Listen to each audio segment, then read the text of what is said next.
نحمده ونصلي ونسلم على رسوله الكريم اما بعد بسم اللہ الرحمن الرحیم۔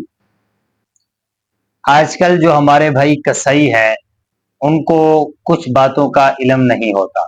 اسی طرح مسنون طریقہ جو ہے ذبح کرنے کا، وہ مسنون طریقہ ذبح کرنے کا یہ ہے کہ سب سے پہلے اسے قبلہ رخ لٹا دیا جائے گا اور اسے تیز چھری، اتنی تیز چھری ہونی چاہیے کہ جب گلے کے اوپر پھیرے تو فوراً گلا کٹ جائے اس کا۔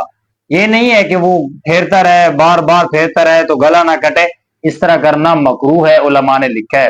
اگر اس کے سامنے آپ چھری تیز کرتے ہو یہ بھی مکروہ ہے، کیونکہ اللہ کے نبی نے فرمایا اس جانور کو دو موتوں سے نہ گزار، دو موت سے نہ گزار، یعنی ایک وہ کہ جو چھری تم تیز کر رہے ہو اس کے سامنے، ایک وہ جو تم اس کو ذبح کرو گے۔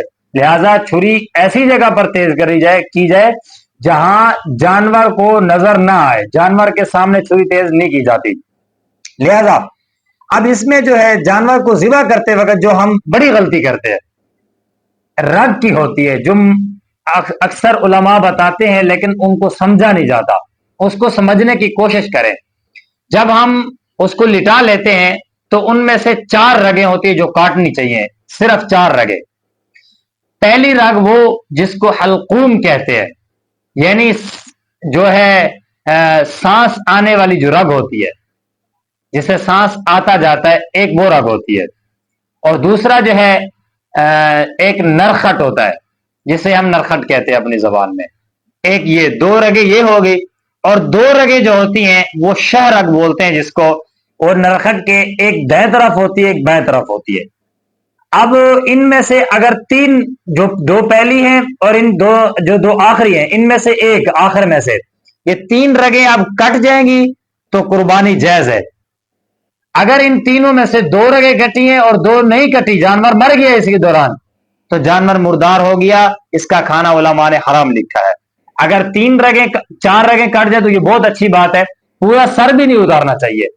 کچھ لوگ پورا سر اتار دیتے ہیں شک شبہ کے بنا، لیکن پورا سر بھی نہیں اتارنا چاہیے، اس وجہ سے کہ ان دونوں رگوں 4 رگوں کو جو آپ کو بتائیے میں نے 4 رگیں ہوتی ہیں، ان 4 رگوں کو کاٹنا جو ہے یہ مسنون طریقہ ہے۔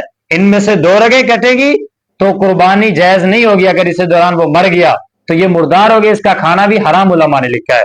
اور تیسری رگ اگر 3 رگیں کٹ گئی ہیں تو یہ درست ہے، اس کا کھانا حلال ہے، ان کو کھا سکتے ہیں۔ اگر 4 رگیں کٹ گئی تو یہ مسنون طریقہ بہت اچھی بات ہے۔ تو اس میں جو ذبح کرنے والے حضرات ہوتے ہیں اس کا ضرور خیال رکھیں۔ اور دوسری بات کہ جس آدمی کی جو قربانی ہے نا، سب سے پہلے مسنون طریقہ اور مستحب طریقہ یہی ہے کہ وہ خود اس کو ذبح کرے۔ اگر اس کو طریقہ نہیں آتا تو پھر وہ دوسرے سے یعنی کسائی سے ذبح کرے، ورنہ حکم یہی ہے کہ اپنی قربانی کو خود ذبح کرے۔